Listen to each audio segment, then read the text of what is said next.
4 సంవత్సరాల టీజీఎస్ఆర్టీసీ ప్రయాణం తర్వాత ఇప్పుడు బస్సు దిగి కొత్త మార్గంలో పయనించాల్సిన సమయం ఆసన్నమైందని బీసీ సజ్జనార్ పేర్కొన్నారు.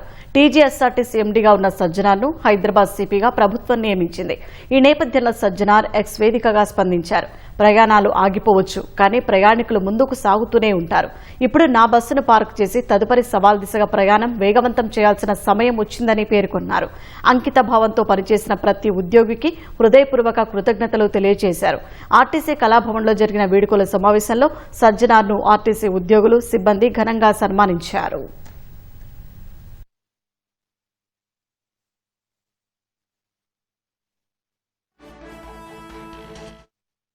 బాగా ఎమోషనల్ గా మీ అందరితో కనెక్ట్ కావడం జరిగింది.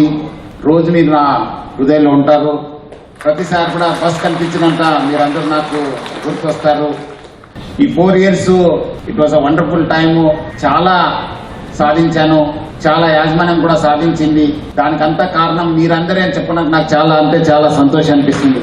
చాలా మంది రకరకాల చెప్పారు, ఏమంటే ఏం చేయలేరు ఈ సంస్థకు, ఆల్మోస్ట్ ఈ సంస్థ అయిపోయింది, మీరు అనవసరము, మీరు ట్రై చేస్తున్నాం, బట్ అది అయ్యేది కాదని చెప్పి చాలా మంది నాకు డిస్కరేజ్ చేశారు.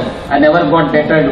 ఎందుకంటే నాకు ఏదో ఇక్కడ మీ అందరిలో ఏదో చేయాలి, మీ అందరికీ మనం ఏదో ఒక మ్యాండేట్ తోని ఇక్కడ డెస్టినీ నాకు పంపడం జరిగింది. I have to do something to this corporation అనేది ఒక చాలా గాఢమైన ఫీలింగ్.